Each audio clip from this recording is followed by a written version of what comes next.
So yeah, so we should be fine now. Well, anyway, when we picked them up, they were in terrible shape. But I was the first to talk to Jack and find out what happened in the intervening week I wasn't there. It's very important whenever you talk to anybody about anything, particularly history, particularly about a celebrity, that the person be actually there. There have been 7 Mommy Dearest books written about Kennedy that said he was sound asleep in the attack, and imagine somebody sleeping through all that gunfire. I mean, we fired 25 torpedoes that night, and the Japanese fired hundreds of shells, and there were searchlights and parachute flares and bombs dropping all in. Oh no, these American history writers, there have been 7 books written, and this is why I wrote my book. 7 books written saying Jack was a bum, he was sound asleep the whole night, he slept through. Good God, how do you sleep through that? But anyway, and they don't realize anything about the flares and also the physical condition we're in and so on. But anyway, we picked up Jack, and it was a very painful mission bringing him home. Because if we speeded up in order to get home before daylight, if we did not get home to our base and get our boats hidden in the swamps, we would be immediately destroyed, and we'd all die. Because the Japanese would send out their Betty bombers on the dawn patrol and bomb anything that they could see down the line, including right down to our base. And so we had to get them home. Well, they were terribly burned, and they were screaming with pain when we speeded up and the boat started bouncing. And then we'd slow down, and we'd realize we had to speed up again. Well, one of them died on the way down, but anyway, we got most of them home. There were 11 still alive, 10 when we got them home, and the rest some of them were going to die. But we got him home, and they sent him immediately back down the line, way back down the line in Tulagi to recuperate. And then a month to the day after I rescued him, my boat had been fixed, and I went through what's called 38 or 39 days of sheer terror in terrible combat in my own boat, the 118 boat, and which is another whole story, but nobody wants to hear about a park commissioner, which is understandable. But I was in terrible combat. But anyway, finally, they sent me 70 miles behind enemy lines. The furthest intrusion ever made by our PT squadron. They sent 4 PT boats, 4 of us up there, way behind enemy lines, because they came up with this marvelous idea that if you get that far behind the lines, they won't be ready for you. Their barges and their ships, they'll have their lights on, they'll be singing, and they'll be going down, and not expecting any damn fool to be that far up behind anyway. So we sneaked up there at night, we got way up behind enemy lines, and here we saw all these Japanese barges come along. They had their running lights on. I mean, they had little lights on, and they were singing, and they were going down, and everybody was laughing, and they had no idea we were there. We were just waiting for them.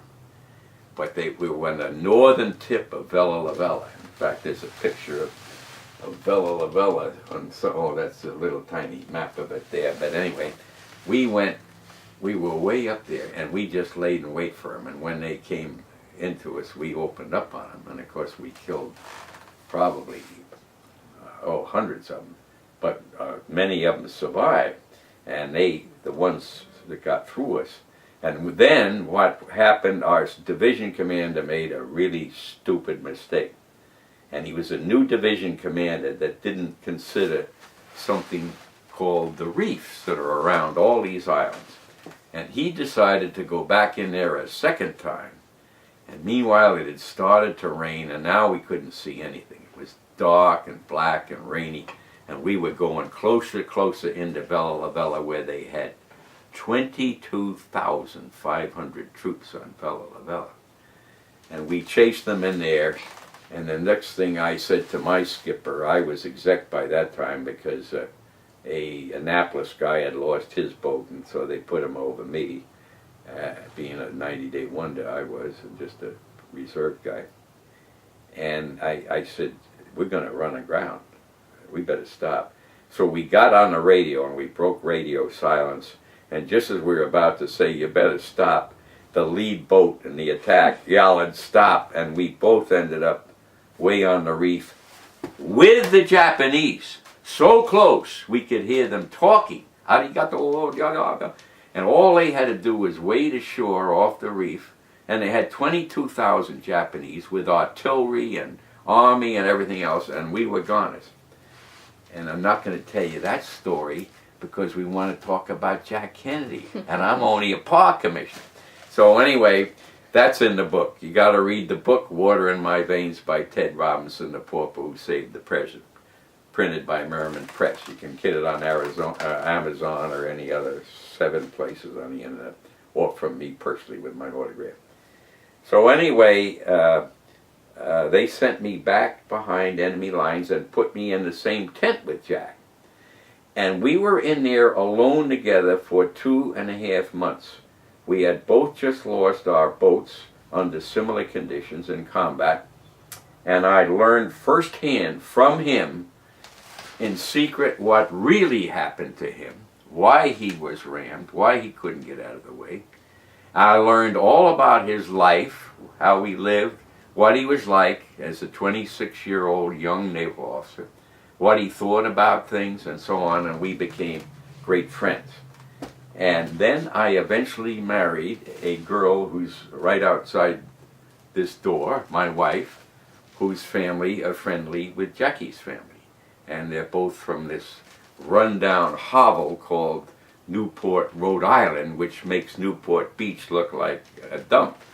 But anyway, so I got to know Jack very well, and we stayed in touch with him the rest of his life while he was president through my father-in-law, because my father-in-law did all the interior decorating on Jackie's home, not interior decorating, but fine artwork, and Doris Duke's home, who owned my university and so forth. So that's how I got to know Jack Kennedy. Okay, this is skipping a little bit, but what was your 20 minutes probably? okay? What was your reaction to the bombings of Hiroshima and Nagasaki? Well, those of us who were over there were all for it, and I'll explain to you why. We were trying to save the lives of 90 million Japanese.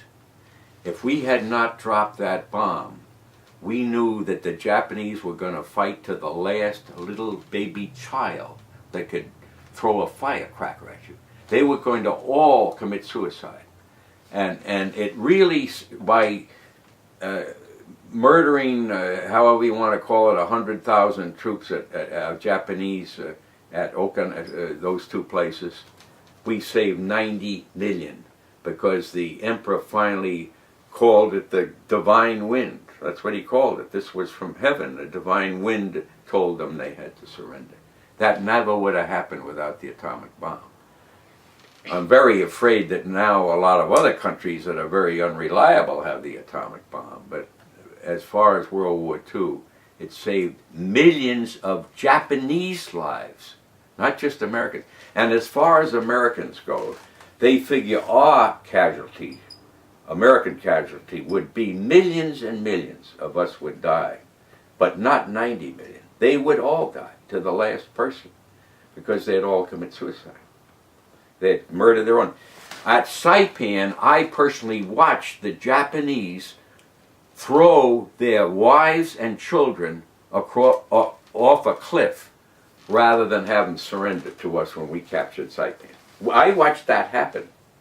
They were in this shogun thing that was from their ancestors of this fight to the death thing. They were so cruel to their own troops.